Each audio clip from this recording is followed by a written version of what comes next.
gucurika nukuri nawe uri umuhanuzi nawe Imana ivugana nawe kuko Imana ituvugisha mu nzozi irikiya mu nzozi naha tugiye gutinda inzozi ngo nimiruho wiriwemo ngo nibyo watekereje birakunanira abandi bakavuga ibindi ariko cyo twita imbaraga z'inzozi kuko nibwo buhanuzi niyo muyoboro muzima Imana ivugana n'umuntu direct imbaraga z'inzozi ku buzima bwawe warose ukazifata nk'ibisanzwe ariko burya kenshi nukuri nubwo warose ntubisobanukirwe rero ntiwahaye impano yo kwisobanukirwa harababihishuriwe harababihawe kandi umenye neza yuko mu nzozi no mwiyerekwa aho niho Imana igikorera ibitangaza n'ibimenyetso ariyo mpamvu gukanguraho nkurikiye ngo hagacira inzozi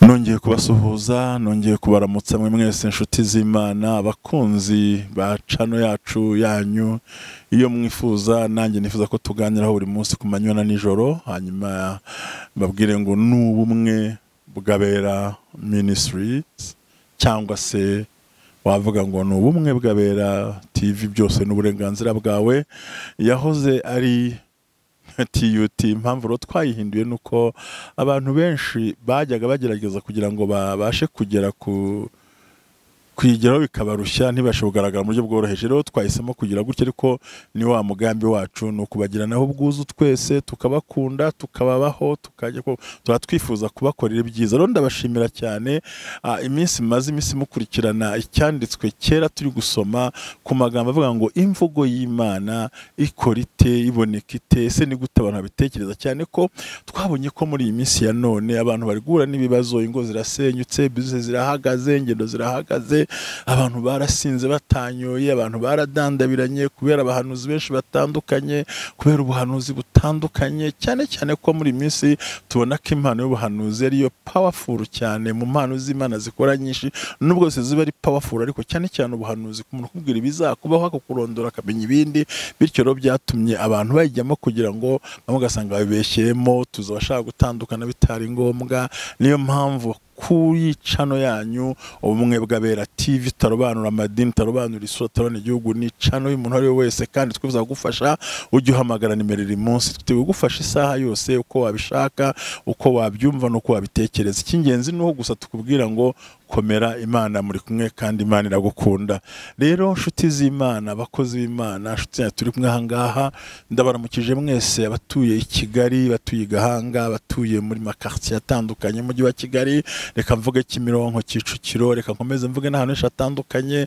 abari za Gasabo abari yo guriyo ngo hose barahasobanura mgira amabwe nta kundi za Jabana bahari reka dusuhuza bari Burera bari Musanze dusuhuza bari Rubavu dusuhuza abanyarwanda bose batuye Burasirazuba batuye Iburengera bwaryo batuye amajyepfo n'amajyaruguru hagati mu gihugu tusuhuza abarwayi ngo mwihangane mu kireka tuhagarane mukomera afite ubukwe Imana batabare bafite ababyeyi kwa muganga benda kubyara mu byare neza muheke kandi Imana bashoboze abarwayi na mwese Imana bakize ahangaha ni ku bumwe bw'abera TV Ministries uko bikeneye ko tugero tukakwakira Imana iguha umugisha n'ingero ntambabazi Jean Baptiste Pasteur ukomeje kubakunda no kurinda hari ku bwawe nawe uhari ku bwanjye mpamagara tuganire aho ugize confusion ku kiganiro ndahari rwose sangiza abantu bose n'abatarabona ijambo tuzamarana iminsi 120 tuvuga ku kitwa imvugo y'Imana yimbitse isesenguye ese ni gute wavuganye n'Imana n'ijya wavuganye ubwirwa n'iki kari Imana yakuvugishije ngira ngo tumaze gutambuka iminsi ne uyu munsi kize ku munsi wa gatanu nagira ngo tuganire noneho twinjire mu ijambo rikomeye aho nza kubabwira ngo hari impano runaka nta utayigira n'umuntu wese arayigira n'udasenga arayigira na wa wundi mwitwa umupagani arayigira iyo mpano niyo mpano yonyine Imana yahaye abantu twese itarobanuye ku butoni ikitaduhaye ni kimwe kurikira uraza kubyumva. Mbere ya byose reka dusenga Imana kandi abwira ngo data bagire neza, amavuta y'Imana bazeho, nyiri igikundiro, nyiri amahoro, nyiri imbaraga, nyiri ubutware. Ndagushimiye kuri Imana izi gukora kandi ugakora neza kandi ukarema kandi ugatabara.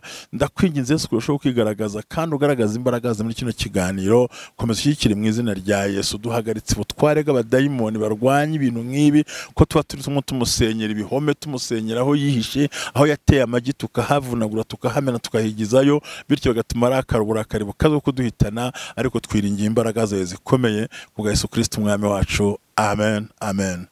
Nkomeje rero kubasuhuza mbabwira ngo Imana ibarinde, maze mbabwira ku munsi wa gatanu aho twavuze ngo imvugo y'Imana. Imvugo y'Imana iyo ubwayo nayo isobanuye. Ndashaka mubwire ngo mu mvugo y'Imana, Imana ivugira mu buhanuzi, mu ijambo ryayo ryanditse muri Bibiliya, kandi ikabivugira mu iyerekwa, ijambo ry'ubwenge rizanywe n'umwuka wera, hanyuma hakabaho nicyo twita inzozi. Hanyuma umuhanuzi ni umuntu Imana yabisigiye guhanura, ijambo ryo riranditswe, ugomba kurisoma ukaryizera. Icya kabiri, iyerekwa ritandukanye n'inzozi. Iyerekwa ni umuntu ushobora kucana akahita abona ibintu kuri taburo, cyangwa akabona n'ibindi byinshi bitandukanye, akavuga ati mbonye ibi, mbonye ibi, mbonye ibi, kandi ukora ntabyo ubonye kandi muri kumwe. Hakabaho n'ijambo ry'ubwenge. Ijambo ry'ubwenge rivugwa ni iry'ijambo Imana ibitanze, umuntu akaribabwira ry'ubwenge, ariko mukanarigenzuza Bible mugasanga bya bintu birahura neza cyane. Ikindi twavuga ni impano y'amandiko, nk'uko byagaragaye ubwo umwana wa Nebukadineza Berushaza namaze gukora amakosa yo gushaka kunywera ku bikombe by'Imana byavuye Yerusalemu, ngo abinyweremo inzoga imbere y'ibigirwamana. Imana irarakara, hahita haboneka amandiko yanditse, ntiyabasha kuyasobanura, bisaba ko bashaka Daniel w'umuhanga akaza akabisobanura. Rero Imana ibaha umugisha. Muri ibyo byose twavuze tukaganira, twabonye ko mu buhanuzi n'amarangamutima twabisobanuye, ko uyu munsi nagira ngo no turebe ku ijambo ryitwa inzozi. Bavandimwe bene data, abantu bose ntabwo bahawe ubuhanuzi bushingiye ku muntu hano avuga mu ndimi n'iki, ntabwo yabihawe. Abantu bose siko basobanukirwa Bibiliya, abantu bose siko bagira iyerekwa, abantu bose siko bagira amagambo y'ubwenge ashingiye kuri Bibiliya, abantu bose siko bamenya amandiko, sinako banayasobanura. Ariko hari ikintu cyitwa impano imwe Imana yahaye umuntu wese. Kare nabikubwiye, reclaye, mubyumve neza, ubyumve n'amatwi yawe, ubishyire mu mutima, ubitekereze. Ni impano yitwa inzozi. Kurota ubwabyo ni ikintu gikomeye. Inzozi ni ikintu cy'imbaraga abantu batajya bamenya, batajya bumva, ariko nkubwiza ukuri ko iyi mpano yo, yaba umwana, yaba umukuru, yaba umusaza, yaba umukecuru, udasenga, usenga, wo mu idini iryo ari ryo ryose, yemwe na babandi bajya kuraguza n'abandi bajya mu bapfumu, iyo ni impano Imana yahaye buri muntu. Impano yitwa inzozi. Kurota ni ryari umuntu arota, ni ryari umuntu agira inzozi. Bamwe ntibazumva, abandi bakabwira ngo nizimiruho, abandi babwira ngo niza, ngo ushobora kuba ngo uko narinaniwe, oya, abandi ngo yango iyo umuntu arose ngo nibyo abayiriwemo, ngo bikamugarukamo, bigucurika. Nukuri nawe uri umuhanuzi, nawe Imana ivugana nawe, kuko Imana ituvugisha mu nzozi, irikiya mu nzozi. Naha tugiye gutinda, tuzavuga ibintu byinshi, nkubwira ngo warose bisobanura iki. Rero abantu barakwiteho bakabyitana kubeshya ngo urabona ngo inzozi ngo nimiruho wiriwemo, ngo nibyo watekereje birakunanira, abandi bakavuga ibindi. Ariko cyo twita imbaraga z'inzozi, kuko nibwo buhanuzi, niyo muyoboro muzima. Imana ivugana n'umuntu direct, nk'uko ijambo ry'Imana rigenda ribidusobanurira. Imana itugire neza cyane. Aha wavuga uti pastor, ubwo ntukabije, ntabwo ndengereye, kuko Bibiliya bigaragaza, ikanabivuga, ikanabisobanura. Iyi mpano umuntu wese arayigira, idini usengeramo, iryubamo, udasenga, usenga, dolemandi clay. Ndagira nkubwire ngo niwo muyoboro ukaze cyane, ariko ni nawo muyoboro Satani ayobereza nk'abantu, kuko abantu bafata nk'ibisanzwe. Ikindi cyambere utinya ngo genga iyo nkizibuka ngumva ko ngo zavuye ku Mana. Oya, kuba wibagiwe inzozi ntibize ko zavuye ku Mana. Hari uwazibagiwe neza burundu, witwa Nebukadineza ati narose zose ariko nabyibagiwe kugira ngo bazisubiyemo ajya kuzimenya. Rero kuba wazibagiwe ntibikuraho ko ari Imana mwavuganye, ahubwo genzura mwavuganye n'Imana gute. Rero ikintu gikomeye gihari, bose bahawe iyo mpano, bose tunanye ndayifite, ariko si benshi bahawe kuyisobanukirwa. Hari abandi bahabwa bo warose ariko bahaye gusobanura inzozi, umwuka bakaba ufite muri wo Imana bo bahaye. Wamugura uti narose igiti gihagaze imbere yanjye, agahita kubwira icyo giti gisobanura n'icyo bivuze. Yavuga ati nabonye igiti kigwa imbere yanjye, ukavuga uti narose bimeze gutya. Wavuga uti narose igikombe cyanjye kiri ku meza ariko ngiye kunywa nsanga nta birimo, akakubwira impamvu y'ibyo bintu. Ibyo byose rero nzabibabwira, nzabiva muzi n'umuzingo, mbivuge kandi ubyumve bantu b'Imana. Kisi kigana kandi icyo nzababwira cyo, aha niho tuzakwiza imbaraga tugira iminsi nk'ibiri dusenga Imana, twegera Imana. Wibuke menye ko Imana yaganiriye nawe, ahubwo ntiwigeze ubimenya. So rero inzozi ni ikintu gikomeye Imana ikoresha mu kuganira n'abantu bayo. Imana itugire neza cyane. Nimo nihuta cyane, nagira mbabwire ngo urugero rwa mbere turarukura mu kubara kugira ngo banze ubyo 12 umurongo wa 6. Aho nuhasoma urasanga ngo ubwo uwitwa Miriam ndetse na Aroni. Ubundi Miriam na Aroni ni abavandimwe ba Mose, baravukana. Uriya Miriam ni wa wundi wagiye kumureba ubwo bamanuraga Mose mu mazi, baravukana, baraziranye na Aroni, bavuka kuri mama umwe. Kubera ko we Aroni we yavutse mbere nta kwica abana guhari, kuko bigaragara ko Mose yari umuherereza ubundi muri bara bagenzi be. Ngo ariko ngo bicaye baramunegura ngo mbese Imana ivugana na Mose gusa, ngo twe ntiyatuvugisha. Icyambere yarongoye umugore w'umunyamahanga kazi, ese twe ntago Imana yatuvugisha. Imana ihita basubiza iraka irabwira ngo umva nkubwire we Mose na Miriam, mu nzozi no mwiyerekwa nimwo nzavugana namwe. Ngo ariko umugaragu wanjye Mose we tuvugana duhanganye, arakiranuka mu rugo rwanjye hose. Imana nishimwe cyane. Nemikiande blai for amini witesa. Ariko amabwiriza kuri giye muri iyi minsi hari amavuta numva nibereyemo atuje umutima, ariko umva Imana ubwayiramanuka. Mose ntiyari wo kura y'ibyavuzwe, Mose ntiyaraza amagambo bari bavuzemo, Mose ntiyarasobanukiwe icyari cyabaye, Mose ntabwo yarazi neza uburyo ibintu byari bihagaze, ahubwo we avuga ijambo rikomeye, avuga ijambo rikomeye. Ibamaze kumusuzugura no kumusebya no kugira gute, Mose ntiyanabyumva. Ariko Imana ishobora byose, imwe ikumvira aho utari, imwe ikumvira aho utabasha gusobanukirwa, imwe kugira aho utajya, imwe kuvugira abandi bakuvuze, imwe kurengera utabibona. Ngira basange rabwira ngo mwebwe, ibi bwira itabiyeretse, rabwira ngo mwebwe mu nzozi no mwiyerekwa nibwo nzavugana namwe. Ngo ariko Mose tuvugana duhanganye imbona nkubone, kuko akiranuka mu rwanjye rwose. Imana ishimwe cyane. Ikindi urugero naguha ni Yobu 33 umurongo wa 14 n'uwa 15, aho yavuze ngo mu nzu ya nijoro igihe abantu bashyizweho basinziriye ku mariri yabo. Urumva Imana ivugana n'abantu si rimwe, si kabiri, si gatatu, ivugana nabo bari hehe. Urebye igitabo cyayo bice 33 umurongo wa 14 n'uwa 15 haratubwiye ngo neza ngo nubwo batabyitaho, ngo mu nzozi nibwo Imana ivugana n'abantu, kandi ntivuga rimwe, ivuga kabiri cyangwa gatatu. Ngo ariko abantu ntibabyiteho, ngo baryamye bari ku mariri yabo. Nuvuga ngo ivugana n'umuntu wese uri kuburira asinziriye. Rero inzozi zikomoka mu bitotsi by'umuntu amusinzira, ukaba umeze nk'uwapfuye usinziriye, ngo nibwo ituganiriza. Ngo ariko abantu ntibabyitaho.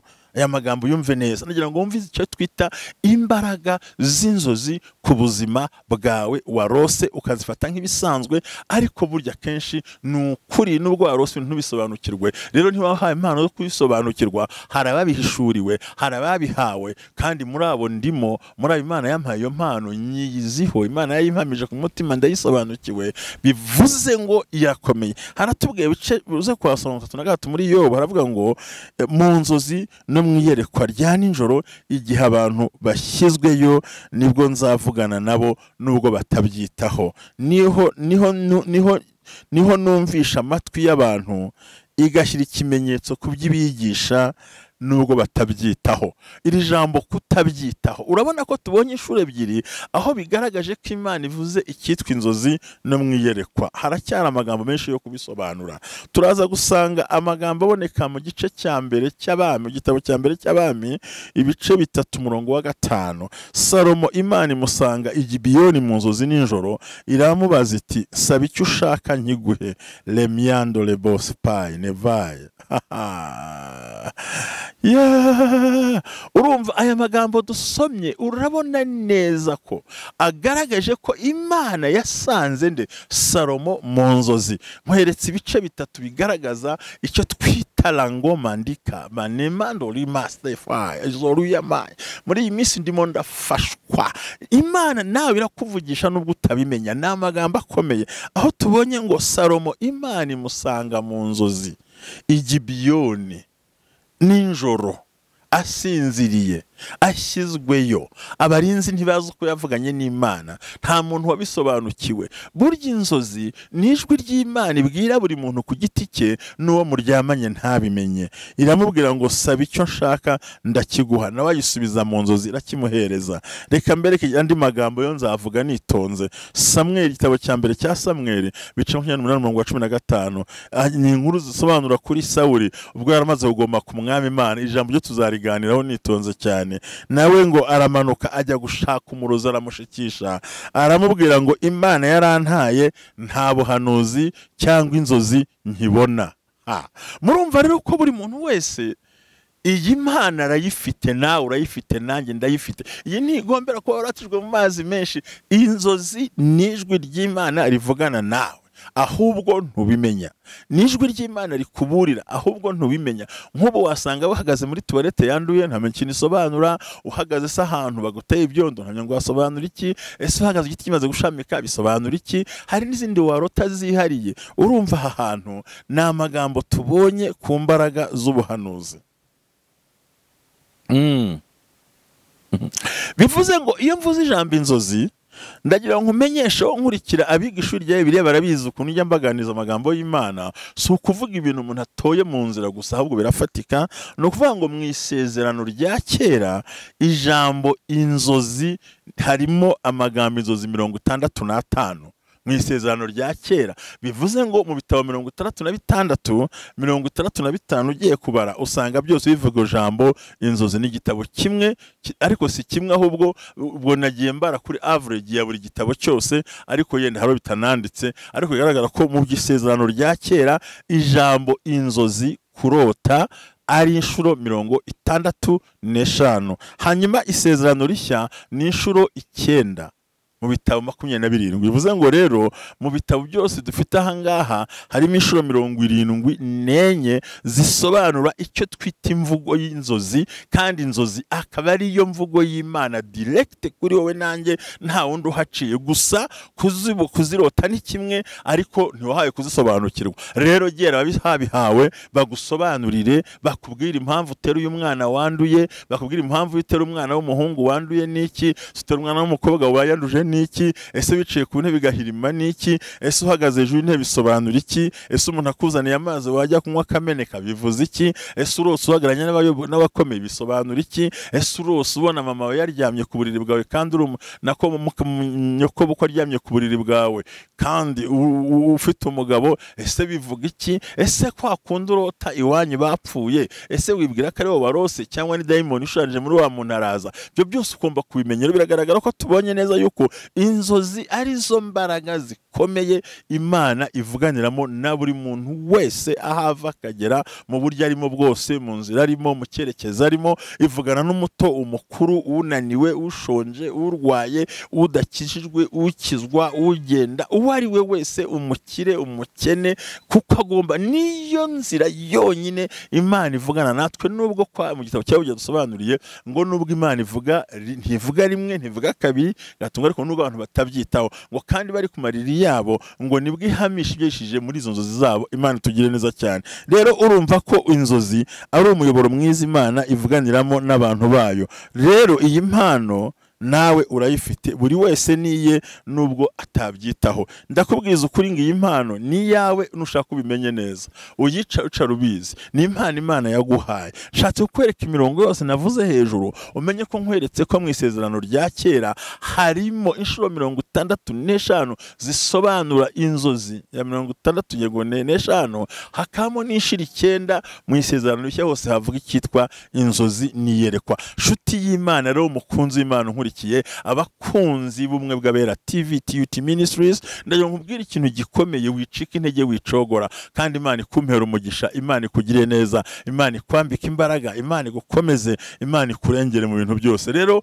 kabya inzozi zawe ntawe utazikabya, hari kubwira ngo haryo nkabya inzozi, oya zose ntawe ukabya inzozi ziraba ukazirota zigasohora, kandi nizo nukuri. Tubonye ko ariyo mvugo yonyine, haleluya, lalamandi karabini wa, imvugo yonyine Imana ivuganamo n'umuntu umuto umukuru n'ukuze. Rero muri iki gika cyitwa inzozi niho tugiye kuzamara igihe kirekire dusobanura ibintu bitatu gusa buri munsi, uzabe maso bikurikirane, nkweretse neza inzozi yuko ari imbaraga ziri powerful, zerekana neza ko Imana irimo igenda ivugana nawe. Rero hari ibyo warose urabyibagirwa, ubona bigusoyeho utabimenye, hari ibyo wabonye ntiwanabyumva, ibindi birirenga ntiwabisobanukirwa, wabonye umuntu akwambura envelope ntamenye ibyo ari byo. Ibyo byose ikaba ari imvugo y'Imana. Icyo nshaka gushyira hagati cyangwa gushyira hagati nkashinga akamenyetso nahaye, ni ukuvuga ngo abantu bose ntibahawe guhanura, abantu bose ntibahawe kuvugwa mu ndimi, abantu bose ntibahawe kwerekwa, abantu bose ntibahawe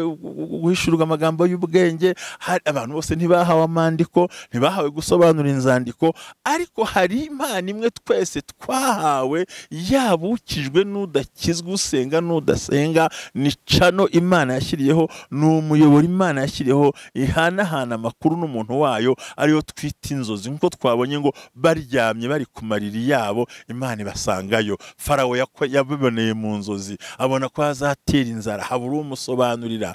Ni ibintu byinshi mu itangiro twakubwira. Bantu bari bafunganywe na Yosefu nabo, umwe arota umutsima, arimwe agiye yikorera umutsima, ibisiga bimuriraho, undi yarota aziritse vino. Yosefu arazisobanura, arabwira ati wowe umuziritsi wa vino usubiye kongera guhereza umwami, ariko nawe wowe wabonye umutsima ukurira hejuru, birasibikona bikuriraho umutsima hejuru, bisobanura ko ejo bazaguca igihanga. Nuko byabagendekeye, imva barabirose ariko ntibasobanukiwe. Rero mu gihe cya Midiyani kwaba Gidiyoni, ntago ndibuze kubitindaho, afite ubwoba bimuteye ubwoba, ngaramanuka agera hafi y'inkambi ya Midiyani.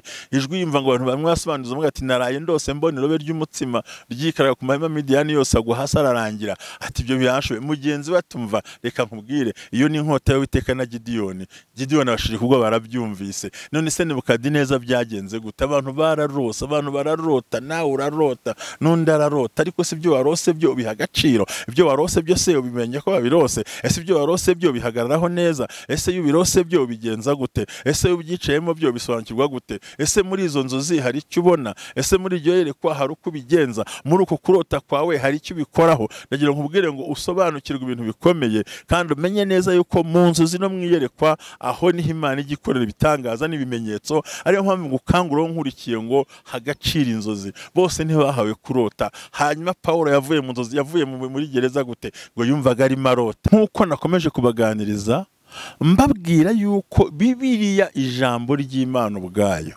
rigaragaza inshuro 65 inzozi mu ijambo ry'Imana mu isezerano rya kera, ndetse nk'uko bigaragara nanone mu ijambo ry'Imana riboneka mu isezerano rishya, harimo inshuro 9. Ni ukuvuga ngo byose hamwe ni inshuro hafi 74 aho ngaho havuga ijambo inzozi.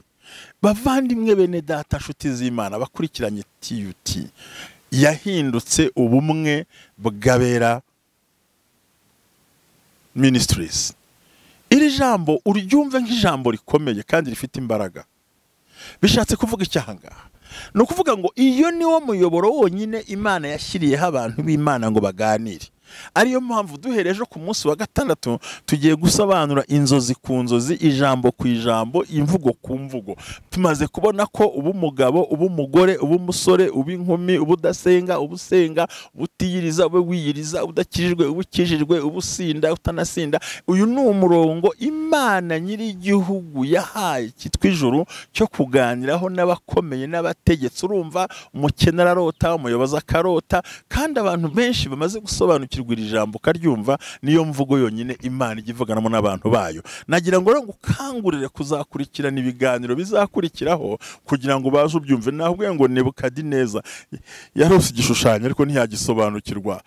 Farawo arota igishushanyo ariko ntiyagisobanukirwa, ni benshi barose ntibasobanukirwa. Noneho rero hakaba hari umuntu ugomba kuba atifitemo iyo mpano yo gusobanukirwa, nubwo afite kurota muri we ariko ntarasobanukirwa. Se arota ibiki, ni gute, ese bigenze bite? Imana itugire neza, Imana itwambika imbaraga, Imana idushoboza, Imana iturengere. Ni ukuvuga ngo mu by'ukuri icyo tuganire tubonye ahangaha ni uko umugambi w'Imana no kuganira n'Imana ariyo mpamvu ku bumwe bw'abera Ministries tubasaba mukomeze kwiyandikisha, gukora comment and share, mumenye ngo iyo niyo mvuga Imana yaguhaye. Icyakora icyo nemera cyo si bose bahawe gusobanura izo nzozi. Nagira ngo tube turi kumwe. Ese urose imbwa zimoka bivuze iki? Zikwirukankana bivuze iki? Ufashikize gukurura imbwa bivuze iki? Ese imbwa urimo yikubita bivuze iki? Ese bayikubitira imbere bisobanura iki? Ese umuntu aguhingira umurima bisobanura iki? Ese urose ubona ikirere kijimye bivuze iki? Ese winjiye ukabona inzoka mu buriri bwawe mu nzozi bivuze iki? Ese iri mu muryango bivuze iki? Ese inzoka igiye gucira bisobanuye iki? Ese urose umuntu arimo asoroma imbuto zawe bivuze iki? Ese urose igiti cyumye kigahita gikoka amashami akagwa byo bikubwira iki? Ibyo byose niyo mvugo yonyine. Haleluya. Ndagira ngo abadukurikiranye mwese mu byumve, inzozi nizo mvugo yonyine y'Imana igera ku muntu wese, umuto, umukire, ukennye, ukomeye, hatagombeye undi muntu. Hanyuma rero ikibazo twabonye ngo nuko benshi ntibabyitaho, benshi ntibabyitaho, benshi ntibabisobanukirwa, benshi ntibabimenya, benshi ntibabyumva, benshi ntibabihagararaho. Nta numwe wicara ngo asobanukirwe ngo amenye neza koko ko Imana ivuganye nawe iciye muri izo nzozi. Ntago babisobanukirwa. Nayo hari ibyo warose ntiwabimenya, ubona bigusohoreyeho. Ndetse wigeze urota umuntu agubona agufungurira envelope, agufungurira envelope byagenze gute? Ese ntiwarose ubona amazi yuzuye imbere ukabura inzira, byagenze gute? Urose ikiraro cyacitse bisobanura iki? Hanyuma se urose inka ikwirukankanye y'imbyeyi bivuze iki? Yonsa. Ese ikimasa kikonye bisobanura iki? Ese ho ihene nubwo banga ihene isobanura ubusambanyi, ibyo ni mwiyerekwa ariko mu nzozi ntago ari ikisobanura. Ese uragiye umukumbu uri imbere cyangwa inyuma bisobanura iki? Izo rero ni imbaraga z'imvugo, ni uburyo umuntu akwiye kuganira, umuntu akwiye gutekerezaho, ni uburyo umuntu akwiye kumenya ngo tuzabiganiraho. Reka ngo kangurire gukurikirana uhereye ku gice cya 6 aho tuzasobanura ijambo ku ijambo, ingingo ku ngingo, tukubwira ibintu warose ukwiye kubihagararaho, kandi nkubwira ngo yemwe iyo mpano ngo ugerageje impano yo kurota ariko ntigiye ari oya. Ntabwo iyo mpano igenda, umuntu wese arayifite, uhereye none urayifite.